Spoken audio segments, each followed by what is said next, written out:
Assalamualaikum. Saya Afika. Saya Afifah. Saya Akilah. Saya Atika. Saya Hidayah.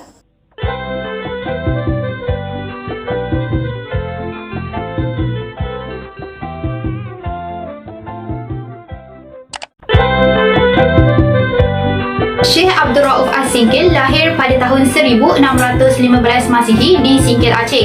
Beliau digelar sebagai Tengku Syiah Kuala kerana keilmuannya dalam bidang agama, dan gelaran ini tiada kaitan sama sekali dengan aliran dan fahaman Syiah. As-Singkil mendapat pendidikan awal di pusat pembelajaran ayahnya, Syekh Ali Falzuri. Selepas itu, beliau melanjutkan pendidikan di sekolah tinggi di Barus yang dipimpin oleh Hamzah Falzuri. Di sekolah ini, beliau belajar ilmu agama, sejarah, mantik, falsafah, sastera dan bahasa Parsi. Setelah tamat, beliau meneruskan pengajian di Sekolah Samudera Pasai yang dipimpin oleh Syekh Syamsuddin As-Samasrani. Kemudian, Syekh Abdul Rauf bertolak ke Mekah dan merantau beberapa buah negara Asia Barat lain untuk mendalami ilmu di sana. Pada tahun 1641, Syekh Abdul Rauf menjadi mufti kerajaan Aceh ketika zaman Sultan Safiatuddin Tajul Alam. Atas dukungan Raja Safiatuddin, beliau memulai perjalanan menuju ke Tanah Suci. Banyak pusat-pusat keilmuan yang dikunjungi sepanjang perjalanan ke Tanah Suci. Beliau menetap di sana selama 19 tahun dengan belajar daripada 27 ulama. Antara guru beliau ialah Ahmad Kushaishi dan Ibrahim Al-Qurani. Dikatakan juga beliau mengajar di Mekah dan Madinah, terutama bagi pelajar yang berasal dari Nusantara. Sekembalinya beliau ke Aceh, beliau membuka sekolah yang dikenali sebagai Zawiyah Syekh Kuala dan menjadi guru di sana. Abdul Rauf As-Singkil wafat pada tahun 1693 ketika berusia 73 tahun. As-Singkil dimakamkan di Kuala Aceh, Desa Dayah Raya, Kecamatan Kuala.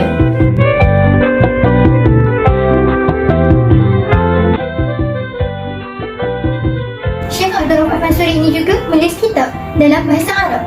Ada juga sebahagian daripada karya penulisan beliau ditulis dalam bahasa Melayu. Karya penulisan beliau merangkumi beberapa bidang ilmu, antaranya ialah tafsir, fiqh, hadis dan tasawuf. Yang pertama adalah merupakan kitab Terjemah Mustafid yang merupakan kitab tafsir Al-Quran pertama yang ditulis dalam bahasa Melayu. Ia juga merupakan kitab yang terlengkap dan terawal pada waktu itu. Ia juga tersalin cetak pada tahun 1884. Selain itu, kitab Ratu Tulab juga merupakan salah satu karya beliau dalam penulisan fiqh. Kitab tersebut merupakan serta menjadi rujukan kepada para qadi pada masa itu. Kitab itu juga membahaskan tentang hukum perdagangan, perkahwinan, muamalah, jinayat, ibadat dan lain-lain. Terusnya adalah kitab Umdat Al-Muhtajin yang ditulis dalam bahasa Melayu. Kitab ini juga membicarakan tentang zikir kesufian serta membahaskan tentang sifat-sifat Allah, Rasul-Rasul dan lain-lain lagi. Kitab ini juga merupakan kitab terkenal pada masa itu. Di samping itu, di bidang hadis pula terdapat kitab Hadis Al-Arba'in yang membicarakan secara lebih perinci mengenai terhadap kitab Imam Nawawi. Kitab ini juga disampaikan dalam bahasa Melayu. Selain daripada kitab yang disebut sebentar tadi, terdapat juga kitab Mu'iz Al-Badi' dan juga kitab yang lain-lain yang merupakan hasil karya daripada Syekh Abdul Rauf As-Singkil itu sendiri. Diberitakan juga bahawa karya beliau terdapat sebanyak 25 karya. Peranan Syekh Abdul Rauf As-Singkil dalam aspek keagamaan dapat dilihat ketika beliau mengambil ilmu di Al-Haramain. Syekh Abdul Rauf As-Singkil juga merupakan seorang ulama besar, pengarang, pendidik, ahli politik dan negarawan yang bermasyhur. Sebagaimana yang diketahui, sekembalinya dari tanah Arab pada tahun 1661 Masehi, pemikiran-pemikirannya dapat mempengaruhi dalam kalangan penguasa Islam. Malahan, beliau telah dipilih oleh Sultanah Safiatuddin dan pemerintah seterusnya untuk memegang jawatan Qadi Malik Al-Alim. Kedudukan jawatan Qadi Malik Al-Alim yang disandang oleh beliau dibantu oleh para ulama yang lain yang begitu tinggi dan penting di Aceh pada ketika itu, sehingga apabila seseorang raja atau sultan yang mangkat, dialah yang menjadi pengganti atau pemangku buat sementara waktu sebelum dipilih sultan yang baru. Syekh Abdul Rauf As-Singkil juga merupakan pengamat atau penyebar tarikat tasawuf. Kedudukan Syekh Abdul Rauf As-Singkil sebagai pemimpin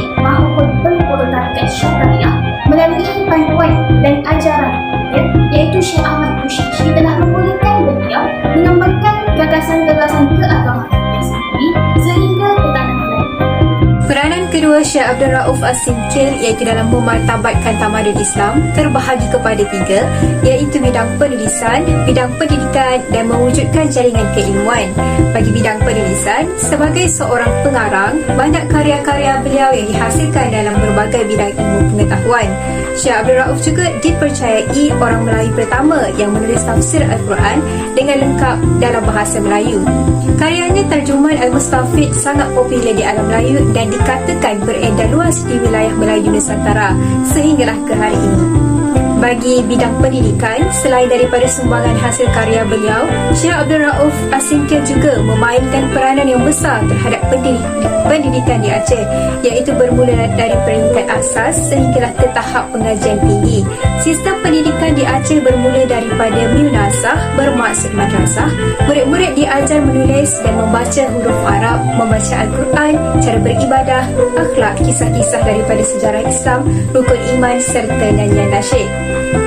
Yang ketiga, mewujudkan jaringan keilmuan. Syekh Abdul Rauf As-Singkil ini mendapat penghargaan daripada para gurunya. Beliau juga terkenal sebagai seorang ulama, pengarang, ahli tasawuf, ahli politik dan seorang negarawan yang tergolong di Aceh, malah di seluruh Nusantara. Oleh yang demikian, adalah cukup wajar sekali beliau menjadi penghubung bagi para ulama Nusantara dengan ulama-ulama Timur Tengah dan lain-lain negara lagi. Seterusnya ialah sumbangan Syekh Abdul Rauf Al-Fansuri Singkil. Kerajaan Aceh ini amat mengambil berat akan agama Islam dan juga pendidikan Islam. Keadaan ini secara tidak langsung telah menjadikan ia sebagai pusat pengajian dan perkembangan tamadun Islam. Selain daripada itu, ia juga telah menjadi tumpuan kepada para ulama dan juga para mubalik pada ketika itu. Kesannya, pusat pengajian lebih tinggi juga telah pun diadakan di sana. Oleh itu, bagi mereka yang berminat untuk melanjutkan pelajaran ke peringkat yang seterusnya, mereka akan berhijrah ke Mekah, India maupun Mesir. Maka dengan ini, terhasillah tokoh-tokoh ulama yang terkenal di Aceh, termasuklah Syekh Abdul Rauf Singkil. Syekh Abdul Rauf Al-Fansuri Singkil ini juga mempunyai banyak jasa serta beliau juga telah memberikan banyak sumbangan kepada masyarakat. Antaranya ialah seperti sumbangan beliau dalam bidang penulisan, contohnya penghasilan karya dalam bidang pendidikan dan lain-lain lagi. Antara sumbangan beliau yang seterusnya ialah pelopor dalam bidang penulisan tafsir Al-Quran. Syekh Abdul Rauf Al-Fansuri Singkil ini juga telah dianggap sebagai pelopor dalam kegiatan penulisan tafsir Al-Quran setelah berjaya menterjemah tafsir Al-Baidawi kepada bahasa Melayu. Secara tuntasnya menunjukkan Syekh Abdul Rauf As-Singkil merupakan tokoh yang sangat terkenal di alam Melayu pada kurun ke-17. Secara umumnya, beliau memiliki pengaruh yang sangat besar dalam penyebaran agama Islam di Sumatera dan Nusantara. Beliau juga telah memainkan peranan yang sangat penting dalam berbagai bidang, khususnya bidang agama, penulisan, pendidikan dan sebagainya. Di samping itu, Syekh Abdul Rauf As-Singkil juga turut menyumbangkan segala ilmu yang bermanfaat yang masih menjadi rujukan bagi setiap umat Islam sehingga masa kini. Kemasyhurannya bukan sahaja di Aceh, malah ianya tersebar dengan luas sehingga ke seluruh pelosok Nusantara. Kini sudah jelaslah terbukti bahawa Syekh Abdul Rauf As-Singkil ini kehadirannya membawa seribu rahmat kepada masyarakat, khususnya masyarakat Islam Nusantara pada ketika itu. Terima kasih.